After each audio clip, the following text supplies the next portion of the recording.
여러분, 우리는 인생을 살아가면서 우리가 알고 있는 지식 때문에, 우리가 판단하는 것 때문에, 또 우리가 갖고 있는 어떤 선입견 때문에 정말 중요한 가치들을 놓치는 경우가 적지 아니합니다. 그런 의미에서 오늘 본문은 많은 크리스찬들이 오해하는 그런 이 본문이기도 하고, 또 이런 부분 때문에 오히려 강조되어야 될 부분들이 강조되지 않고 지나치는 그런 본문이기도 하죠. 우리는 그동안 예수님께서 마리아에 대해서 칭찬한 내용 때문에 마르다에게 있어서 배워야 될 많은 것들을 우리는 놓치고 있었습니다. 어쩌면 우리가 아는 이 마르다의 모습은 오늘 우리가 나가야 될 우리 신앙인의 모델이 되고 있는 것을 성경은 우리에게 말씀해 주고 있습니다. 자, 그렇다면 우리가 마르다를 통해서 배울 수 있는 교훈은 무엇일까요?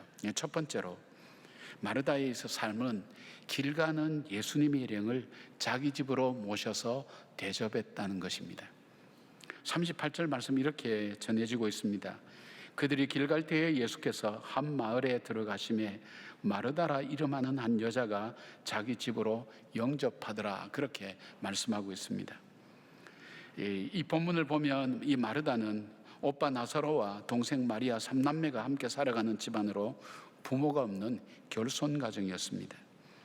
이 집에 대한 자세한 소개는 없지만 3남매가 결혼하지 않고 함께 살고 있으면서 우리가 생각하는 행복의 조건과는 거리가 먼 그런 가정이었습니다.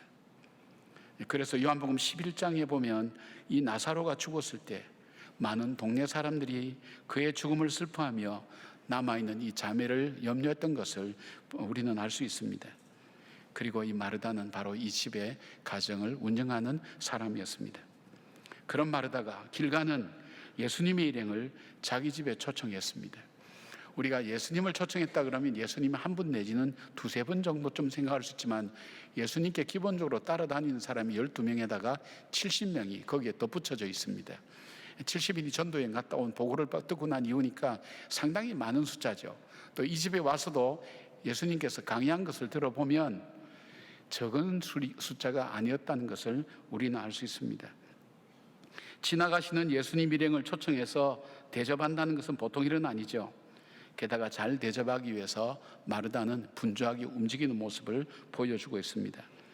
섬긴다는 것은 마음을 다한다는 것이고, 몸을 움직인다는 것이고, 물질을 사용해서 상대방의 필요를 채워주는 것을 말합니다. 다른 사람을 섬긴다는 것은 참 어려운 일입니다. 더구나 아무 이런 이해관계나 자기의 유익과 관계없이 사람을 섬긴다는 것은 쉽게 할 수 있는 그런 일은 아닌 것입니다. 그러나 하나님께서는 섬김 속에 축복의 비밀을 담아두셔서 마르다의 가정을 통해서 하나님께서 어떻게 축복하시는가 하는 것을 보여주고 있습니다.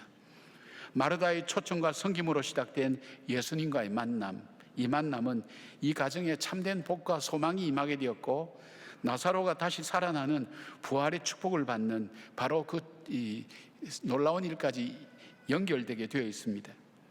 창세기 18장에 보면 마므레의 상수리의 나무들이 있는 곳에서 아브라함은 길 가는 세 사람을 만납니다. 아브라함은 이들을 자기 집에 들어오기를 간청합니다. 창세기 13장 8절, 14장 3절에 보니까 이르되 내 주여, 내가 주께 은혜를 입어 싸우면 원하건대 종을 떠나 지나가지 마옵소서라고 말하면서 물과 떡을 준비하고 고기를 준비해서 그들을 잘 대접했습니다. 사실 그들은 길 가는 나그네가 아니라 소돔과 고모라의 죄악을 살피러 가는 천사들이었습니다. 이 천사들을 대접하게 될 때에 아브라함은 그들로부터 내년 이맘때에 그토록 기다렸던 그 아들을 갖게 될 것이라는 소식을 듣게 됩니다. 그리고 소돔과 고모라에 있는 자기 조카 롯을 구원하게 되는 중보기도를 드리는 기회를 갖게 되는 축복을 누리게 됩니다. 우리 예수님도 요한복음 13장에 보면 제자들과 유월절 만찬을 함께하고 있습니다.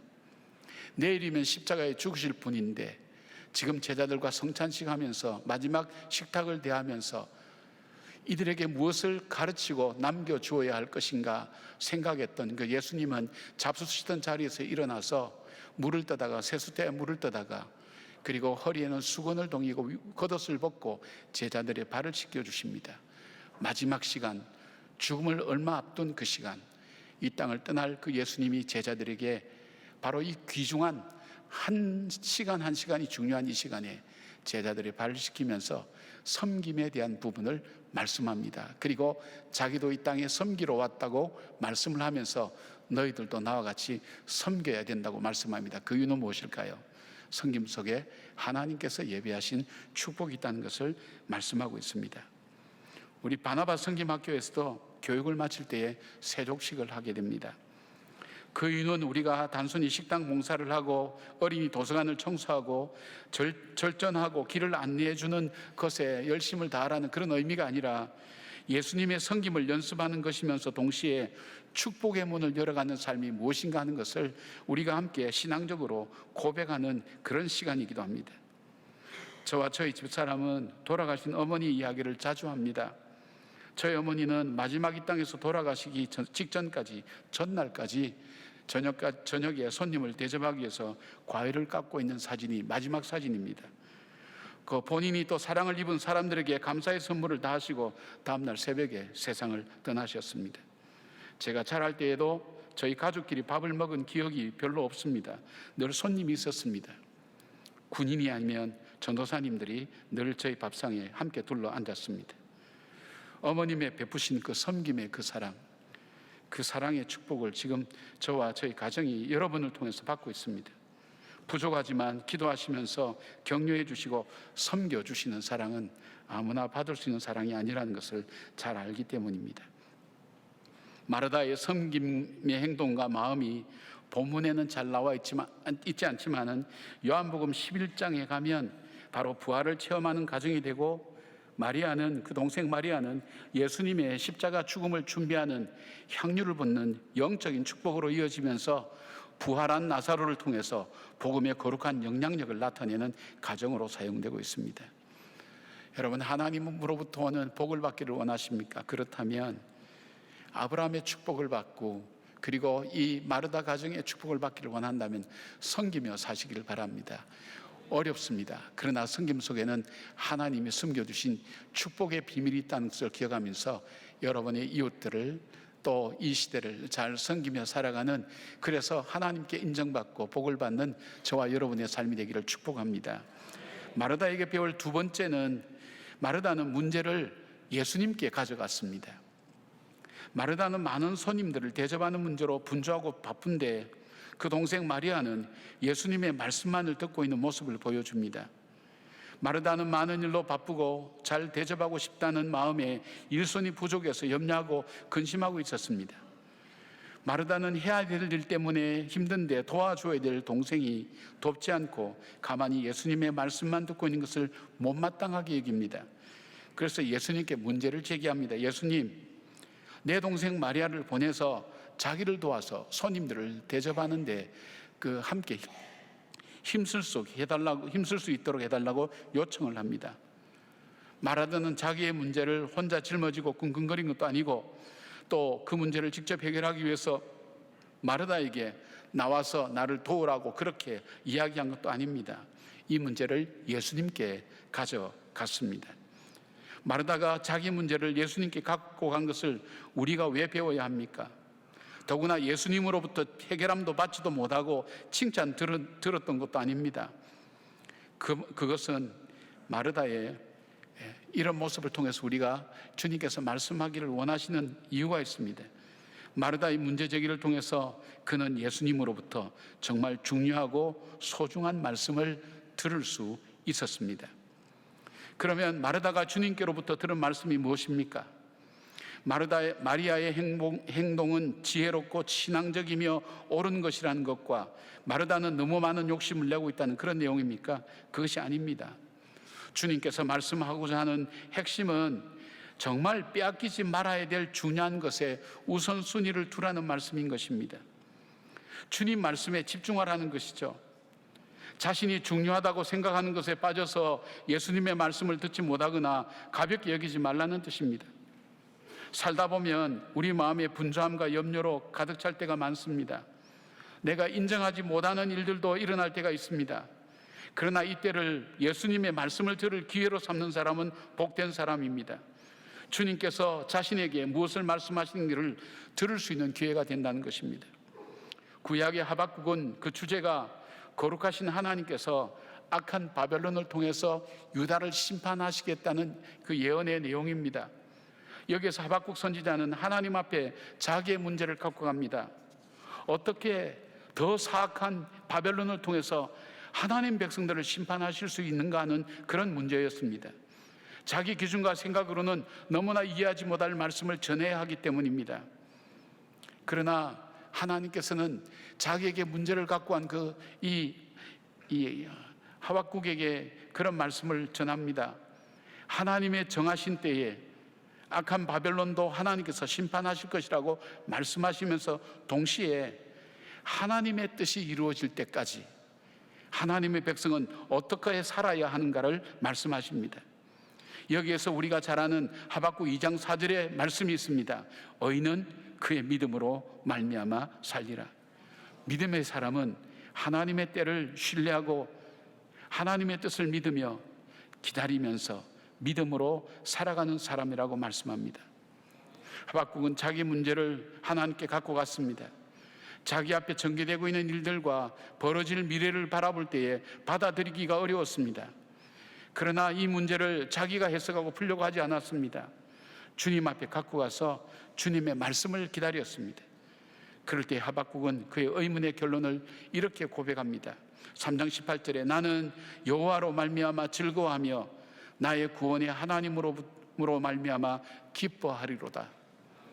하박국처럼 마르다도 이 문제를 예수님께 가지고 갔고 문제에 대해서 말씀하시는 주님의 말씀을 가슴에 새겼습니다.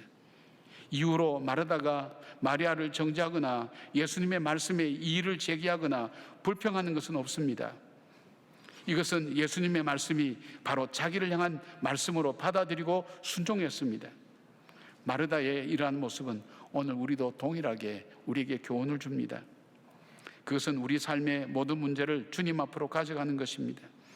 내 삶에 일어나는 이해하지 못할 일들이 있다 할지라도 혼자 마음에 묻어두거나 불평하고 원망하는 것이 아니라 하나님께 아뢰는 것입니다. 그리고 난 다음 주님의 말씀을 기다리는 것입니다. 사랑하는 여러분, 내 문제 제기가 일어납니까? 내 기준으로 볼 때 이해하기 어렵거나 받아들이기 어려운 문제가 우리들의 삶 속에서 일어나고 있습니까? 그러나 이 문제를 그대로 두면 그 문제가 나를 지배하게 되고 그 문제의 틀 속에 갇혀버리기가 쉽습니다. 다른 것을 보지 못하게 됩니다. 그러나 이 문제를 주님께로 갖고 갈 때에 주님의 관점에서 보게 됩니다. 내가 알고 경험했던 것을 넘어서서 세상 주관자 되시는 주님의 관점으로 보게 됩니다. 그리고 하나님을 더 깊게 아는 은혜를 누리게 됩니다.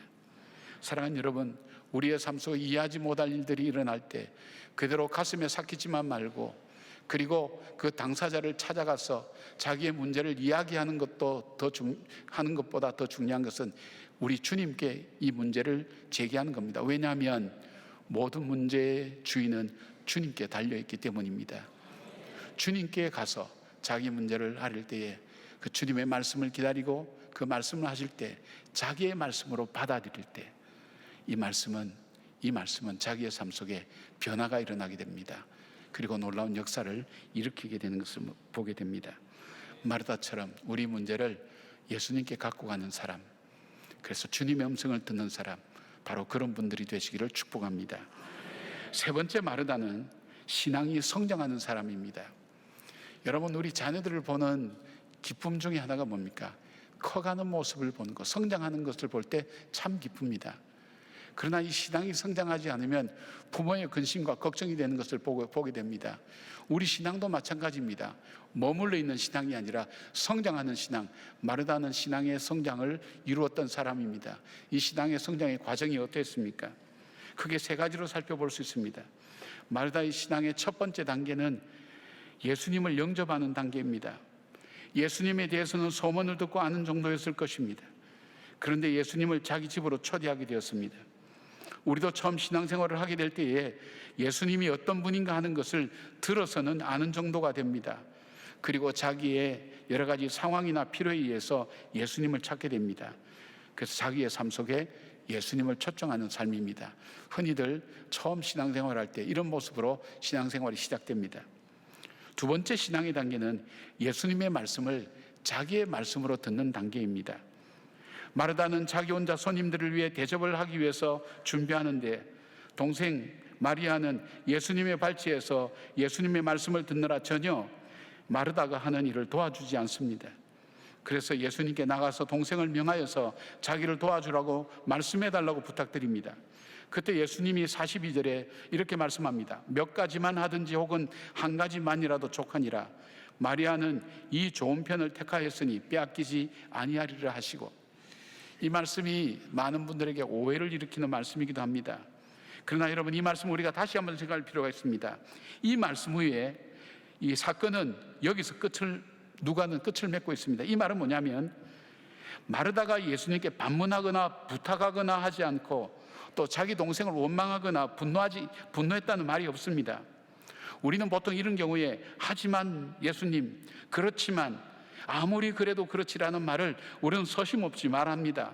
그러나 마르다는 예수님 말씀을 자기의 말씀으로 받았습니다. 그 말씀을 믿음으로 받아들였습니다. 불평하거나 원망하지 않았습니다. 이렇게 말씀하시는 예수님을 서운하게 생각하지도 않았습니다. 마르다는 자기 동생을 더 이상 비난하지 않고 자기 할 일을 기쁘게 감당하면서 예수님의 말씀을 듣는 사람이 더 잘 들을 수 있는 환경으로 그는 섬겼던 것을 보게 됩니다. 다른 어떤 것보다도 주님을 섬기는 마음으로 하는 것이 더 중요하다는 것을 그는 이해한 것입니다. 이것이 바로 우리가 빼앗기지 말아야 될 마음입니다. 우리가 기도할 때 기도 응답을 받지요. 하나님의 기도 응답을 크게 세 가지로 나누어 볼 수 있다고 얘기합니다. Yes, 그래, 너 기도대로 응답해 주마. Yes라는 것이 있고, No, 안 된다, 이거는 안 된다는 No가 있고, Wait, 기다리라는 응답이 있죠. 아마 여러분이 어린 자녀들이 요청할 때 크게 한 세 가지로 이렇게 대답할 것 같습니다. 성경에도 보면 그게 예수님의 기도에 대한 응답을 세 가지로 얘기합니다. 근데 이 기도 응답에 대해서 내가 생각했던 기도의 응답이 되어지지 않으면 우리는 받아들이질 못하는 거예요. 서운하게 생각하는 거예요. 그리고 우리 자신의 생각을 피력합니다. 나타냅니다. 어떤 분이 자기 성질이 너무 급해서 실수를 많이 하니까 하나님 앞에 기도를 했습니다. 하나님, 내 성품을 좀 바꿔주세요. 제 성품이 여유가 있고 넉넉하게 바꿔주세요. 지금 당장 말입니다. 그게 우리 자신의 기도의 모습입니다. 그러나 마르다는 주님의 말씀을 자기의 말씀으로 받았습니다. 그래서 그 말씀에 순종했습니다. 그리고 자기가 지금 섬기는 것이 단순히 사람들을 섬기는 것이 아니라 바로 예수님을 위하여 섬기는 것인 것을 자기 마음으로 깨닫고 그것을 받아들이고 사람들 진심으로 예수님 말씀을 잘 들을 수 있도록 더욱더 그들을 섬겼던 모습을 우리는 보게 됩니다. 자기 중심적인 신앙에서 주님 중심적인 신앙으로 바뀌어지고 전환하는 것을 봅니다. 그리고 마리아의 세 번째 신앙의 성장을 보기 위해서는 같은 사건을 이과는 다른 이 가정의 문제를 다루고 있는 요한복음 11장에 마르다의 오라버니 나사로의 부활 사건의 도움을 좀 받아야 됩니다. 세 번째, 마르다의 신앙은 예수님을 아는 단계에서 믿는 단계로 성장합니다. 마르다는 예수님을 나의 구세주와 주님으로 아는 것으로 멈추지 않았습니다. 나사로의 죽음 앞에서 마르다의 신앙을 우리는 들여다볼 수가 있습니다. 마르다는 예수님이 어떤 분인지는 알았습니다. 그러기에 오빠의 죽음 앞에 기대와 아쉬움이 있습니다. 요한복음 11장 21절에 자기 오빠가 죽고 나흘 뒤에 예수님 오셨을 때 만났을 때 이렇게 말씀드립니다. 마르다가 예수께 여짜오되 주께서 여기 계셨더라면 내 오라버니가 죽지 아니하였겠나이다 라고 말합니다. 그런데 예수님이 요한복음 11장 23절에 마르다에게 이렇게 말씀합니다. 내 오라비가 다시 살아나리라. 이에 24절에 마르다가 대답합니다. 마르다가 이르되 마지막 날 부활 때에는 다시 살아나리라는 것을 제가 아나이다. 마르다는 예수님의 능력도 압니다. 마지막 날 부활할 것도 이 유대교 바리새파의 가르침에 따라서 알고 있었습니다. 그러나 예수님을 온전한 메시아로 받아들이지는 못하고 있었습니다.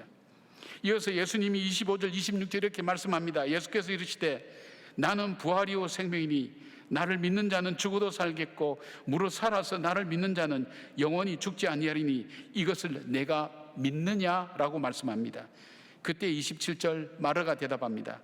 이르되 주여 그러하외다. 주는 그리스도시요 세상에 오시는 하나님의 아들이신 줄 내가 믿나이다. 그 고백이 바뀌어집니다. 여러분, 아는 신앙과 믿는 신앙의 차이가 뭐냐면, 아는 신앙은 이해하고 아는 것으로 만족하고 끝납니다. 그러나 믿는 신앙은 삶이 그 믿음 가운데서 묻어서 나타나게 되어 있습니다. 삶이 바뀌게 됩니다. 초대교회의 길을 묻다라는 알렌 크라이더 박사의 책에 보면 첫 3세기 동안의 초대교회는 10년마다 평균 40%의 급격한 성장을 이루었는데, 이 성장은 그리스도교가 불법이고 무시를 당하였고 믿음 때문에 죽임을 당하는 시기에 이루어진 일이라는 것입니다. 그들에게 어떻게 이 교회의 부흥이 이루어지게 되었고 세상은 변화되었느냐고 물어보면 그들은 이렇게 대답할 것이라고 적었습니다. 우리의 설교나 말 또는 우리의 예배가 교회를 성장하게 하는 것은 아닙니다. 하나님의 능력과 변화된 삶이 사람들을 신앙으로 이끄는 것입니다 라고 말했습니다. 그들이 믿었던 신앙이 뭐냐 하면 바로 부활과 재림의 신앙을 갖고 있었습니다. 그러기에 다시 오실 주님을 사모하면서 그들은 죽음 앞에서도 두려워하지 않고 예수께서 나의 구세주와 주님 되심을 고백하고 실제 삶을 통해서 그 고백의 삶을 그들은 살았습니다. 그래서 그 당시에 이 책들을 보면, 연구한 책들을 보면 기독교인의 삶이 그들의 표현에 하면, 일반 사람들 표현에 하면 굉장히 매력적이었다. 그리고 또 하나 표현한다면 저들은 우리가 갖고 있지 않은 어떤 것을 갖고 있다고 생각하며 신비롭게 생각하고 그들의 삶을 바라보기 시작했습니다. 그것이 바로 부활과 재림의 삶이었습니다. 여러분, 우리 삶은 오늘 하루 더 살았다는 것은 엄밀하게 말하면 죽을 날 하루 더 가까워졌다는 것입니다. 그리고 그 죽음은 우리에게서 모든 것을 빼앗아갈 것입니다. 더 이상이라는 것은 없습니다. 그래서 사람들은 허무주의에 빠지고 쉽게 포기하면서 하루하루를 죽어가면서 사는 것입니다. 그러나 우리에게 부활과 재림신앙을 믿을 때에 우리는 하루 더 살았다는 것은 죽음을 향해 하루 더 다가갔다는 것이 아니라 영원한 삶의 미래를 향해 한 걸음 더 나갔다는 것을 압니다. 그러기에 낙담하지 않습니다. 인생의 고통스러운 일이나 육체의 공고함으로 삶을 포기하지 말기를 바랍니다. 우리의 삶이 끝이 아닙니다.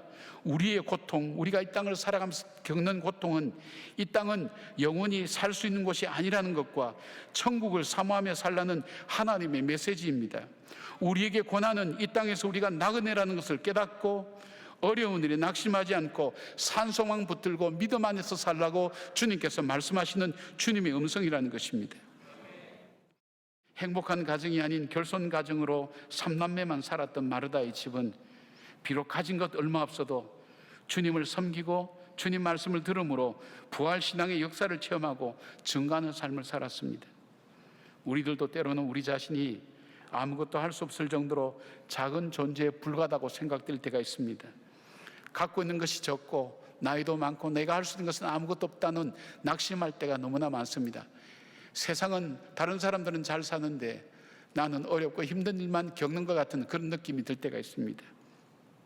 그러나 조금의 햇볕으로 새로운 생명이 움틀 수 있다면, 그리고 작은 불빛으로 캄캄한 어둠을 밝힐 수 있다면,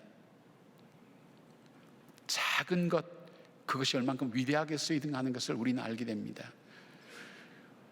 이 사람들이 5,000명 모인 그 자리에 물고기 2마리와 보리떡 5개를 가진 어린아이의 그 도시락, 보잘것없는 것이었지만 주님 손에 붙들릴 때에 바로 그것은 이 하나님 나라의 현장으로 바뀌어진 것을 보게 됩니다. 보잘것없고 적다고 낙담하지 않고 오늘 내가 할 수 있는 적은 것 가지고 주님 앞에 쓰임받을 때에 주께서 이 마르다의 가정처럼 귀하고 존귀하게 사용하신다는 것을 깨닫고 그 소망 붙들고 낙심하지 않고 그 소망, 믿음 붙들고 부활과 재림의 신앙 붙들고 다시 일어서서 걸어가는 믿음의 귀한 일꾼들 되시기를 주님의 이름으로 축복합니다. 아멘.